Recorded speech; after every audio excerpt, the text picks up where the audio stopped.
जय माता दी दोस्तों, आने वाली करवा चौथ व्रत के लिए आप सबको ढेर सारी शुभकामनाएं। भगवान श्री हरि विष्णु आपकी जोड़ी हमेशा सलामत रखें और आप जीवन पर्यंत अपने पति के साथ करवा चौथ का जो व्रत है वो मनाती रहें। इसी कामना के साथ आज का जो वीडियो है वो मैं शुरू कर रही हूँ। दोस्तों, कई सारे प्रश्न जो हैं वो आते रहते हैं और मैं कोशिश करती हूँ कि आप सब के प्रश्नों को जवाब जो हैं, जो कमेंट हैं, उनके जवाब मैं वीडियो के रूप में आप सबको दे सकूँ। मैं पूरी कोशिश करती हूँ, लेकिन फिर भी अगर कोई प्रश्न रह जाते हैं तो उसके लिए मुझे माफ़ करिएगा। एक प्रश्न अभी आया था हाल में कि दीदी, जो कुंवारी लड़कियां हैं वो करवा चौथ का व्रत कर सकती हैं या नहीं कर सकती हैं।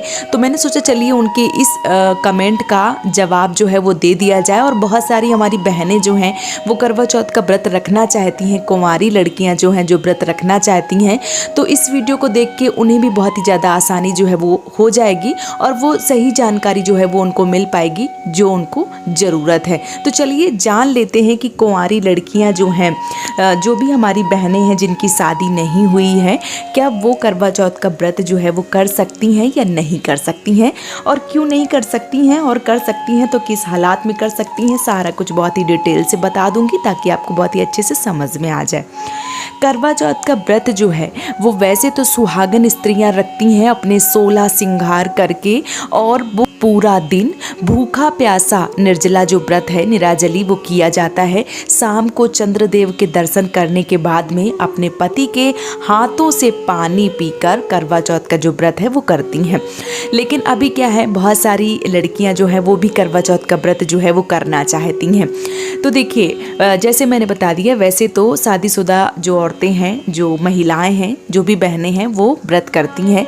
लेकिन अगर जो भी कन्याएं हैं, जो भी लड़कियां हैं जिनकी शादी नहीं हुई है, वो करवा चौथ का व्रत करना चाहती हैं, तो अगर आपकी शादी एकदम से फिक्स हो गई है, मान लीजिए करवा चौथ का जो व्रत है वो अक्टूबर में पड़ रहा है और आपकी शादी अक्टूबर में ही है या नवंबर में है या मान लीजिए जनवरी फरवरी में भी है, तो भी आप कर सकती हैं। मतलब एकदम से जो, अगर मैं बात करूं कि आपका दान जो है वो हो चुका है, आपकी इंगेजमेंट, गोद भराई वगैरह जो रस्में हैं वो हो चुकी हैं, साथ ही साथ एक और कार्यक्रम होता है, कार्यक्रम को कहते हैं वरीक्षा। वरीक्षा अगर आपकी हो गई है और आपका पूरा फिक्स हो गया पूरी तरीके से, तो आप इस व्रत को कर सकती हैं, क्योंकि ये व्रत अपने पति के लंबी आयु के लिए किया जाता है।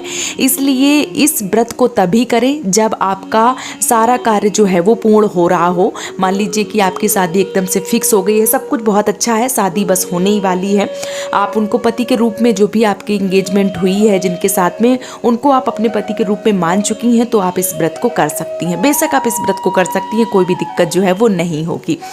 अच्छा, बहुत सारी बहनों का ये भी प्रश्न आ रहा था कि दीदी अगर हम व्रत रखेंगे तो उनको जैसे पानी वानी पिलाने वाला जो सिस्टम होता है वो हम कैसे करेंगे। तो देखिए, अभी इतनी सारी सुविधाएं चल गई हैं, वीडियो कॉल करके भी आप बात करके पानी जो है वो स्वयं पी सकती हैं, बस उनको देख सकती हैं। मतलब चलनी जो होती है, छलनी जो होती है, जिससे चंद्रदेव के दर्शन करते हैं, उससे पति के भी दर्शन किए जाते हैं। तो अगर आपके पति जो हैं वो दूर हैं, मान लीजिए जो नवविवाहिता हैं या जिनकी शादी नहीं हुई है, जिन कन्याओं की, क्योंकि भाई शादी से पहले वो पानी जो है वो पिलाने तो नहीं आ सकते आपके मायके, इसलिए आपको वीडियो कॉल करके ही पानी जो है वो पी लेना चाहिए, उनका जो मुख है वो छलनी से देख लेना चाहिए। उसी परंपरा के अनुसार आप जो व्रत है वो कर सकती हैं, बशर्ते आपकी शादी जो है वो पूरी तरीके से फिक्स होनी चाहिए, तब आप इस व्रत को करें।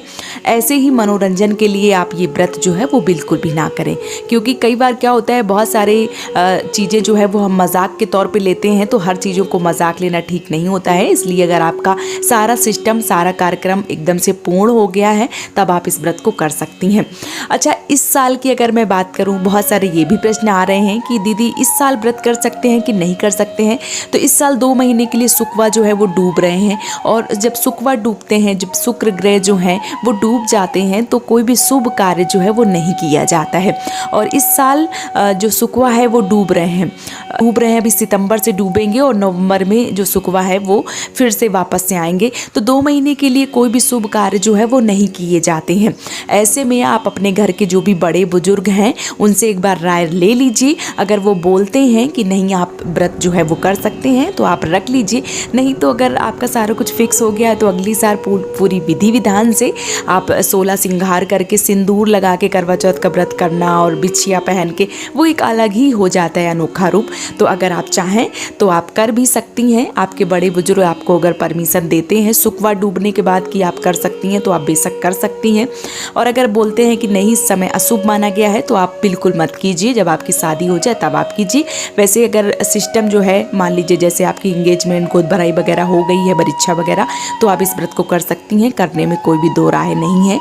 लेकिन इस समय सुकवा अस्त हो रहे हैं तो ऐसे में कोई भी शुभ कार्य करना उचित नहीं होता है। लेकिन जो पहले से व्रत कर रही हैं वो कर सकती हैं, कोई भी परेशानी जो है वो नहीं होती है। तो उम्मीद करती हूँ कि आज का वीडियो आपको समझ में आ गया होगा। अगर आपके मन में कोई भी प्रश्न है तो आप मुझे कमेंट सेक्शन में पूछिए, मैं आपके सारे सवालों का जवाब जो है वो देने की पूरी कोशिश करूँगी।